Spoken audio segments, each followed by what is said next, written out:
Hi there, it's Ron. Just making a little video about uh, where I'm at with a few things. On Sunday, I had the first round of my online training for my online training with NAMI, National Alliance on Mental Illness, to be one of their public speakers in their Recovery 101 program. And that went really well. Had a discussion with, I think it was 6 other people, including the doctor who heads up the program. And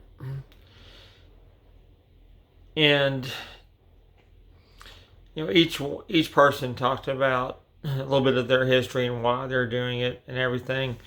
Now, the last couple days, I received a few reminders of why I'm doing this. And of course, the big goal is to, number one, help other people who are struggling with any mental health issues, whether they're depression, PTSD, anxiety, addiction, which they usually go hand in hand, as the doctor who's heading up this program had said, they usually go hand in hand.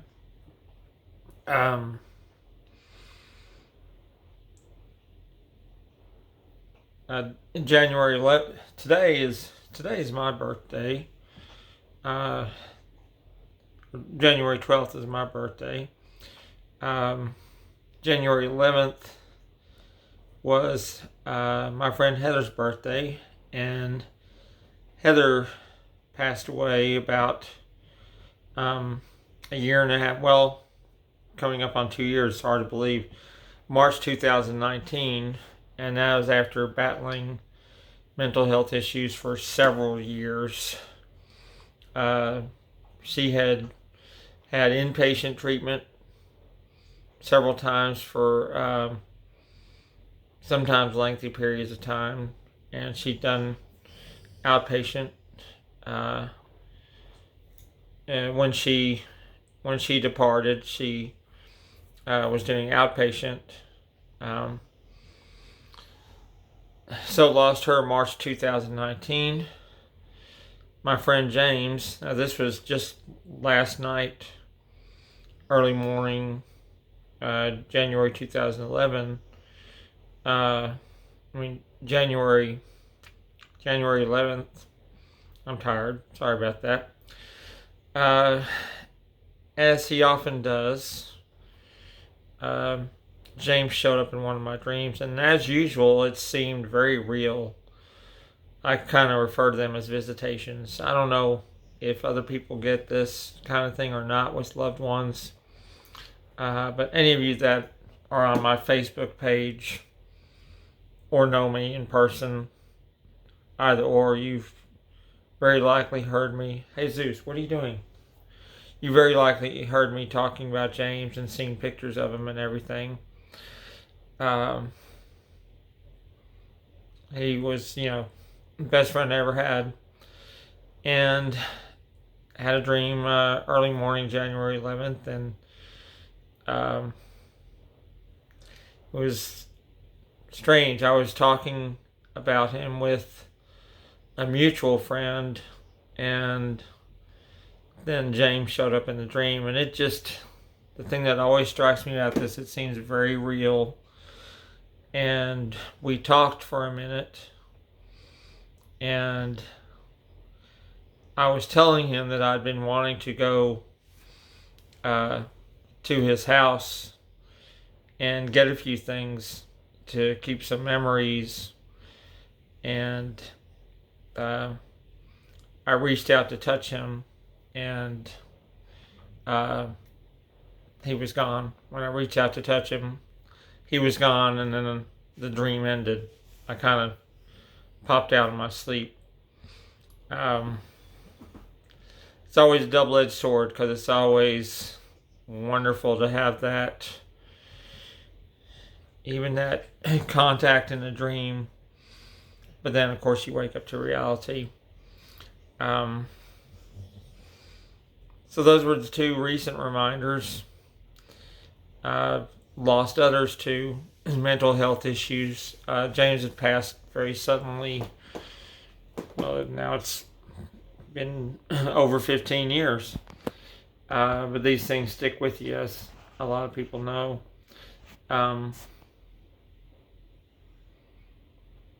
2016, I lost my friend George, who I'd been friends with since I think second grade. Might have been first grade, but I think second grade is when we really started talking, playing sports together and all that. And George had struggled with his own mental health issues, and had a lot of problems with that. And he passed, like I said, 2016. So it's as tragic as those are. Well, that's why it motivates me, because they all departed far too young. They were still bringing a lot to their lives and touching the lives of other people. And if there's any way by sharing my experiences and my story that I can help people like that, to prevent people like that from early deaths, then I'll do just about anything. And again, Heather was on my mind a lot recently, because we nearly share a birthday. Hers was January 11th, mine is January 12th. So, when we first were getting to know each other, we were talking about that. And talking to another friend on Monday night, someone who's normally pretty happy and I think pretty balanced. I won't name him because fortunately he is still alive, but he's someone I've known since high school. He's a few years older than me, and he was telling me last night just about some personal things, and had mentioned that he thinks he might be getting a little depressed. And I told him, and we discussed in that NAMI training, it's been such a strange year. We're all pretty much in uncharted territory. I know a lot of people, and good solid people, that a lot of them are really struggling with all this. That I know a few people that I really respect and love, and it seems like they're losing their grip. They're kind of, and that's not a criticism, by the way, they're really struggling with this uncharted territory that we have. Even the ones that are still working, it's there's so many things going on at once. And that attempted coup on Capitol Hill last Wednesday, that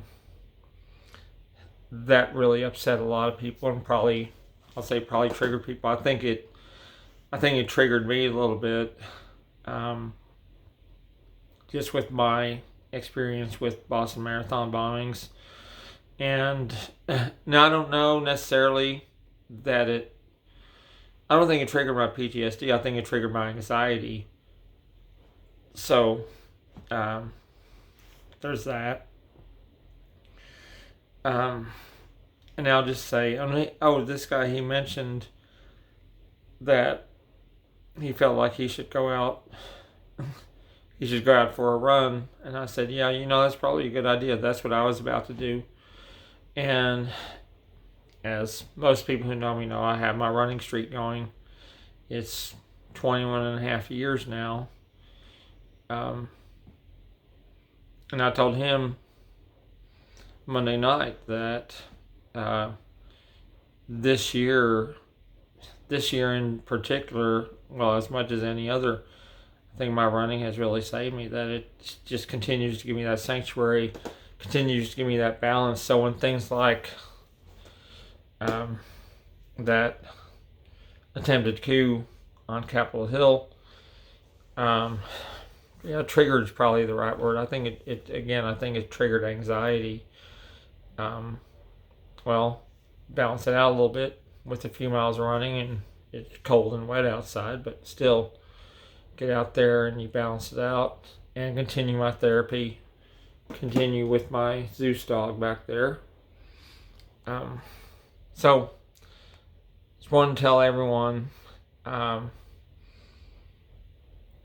if you are struggling, reach out. Even if you have to call the hotline, there's absolutely no shame in calling the hotline. I've called it several times in years past. It's been at least a few years since I actually called it, but that's because I've had a great therapist for a few years now. But any which way you can get support, whether it's family, friends, partner, or if sometimes people feel most comfortable giving it anonymously to a person on the other end of the phone who's anonymous. But we've made it this far, so just hang in there. We're going to make it through all this, and remember, luminous beings are we. All right, everyone hang in there, and my mom always said the best is yet to come, and that is true. All right, take care.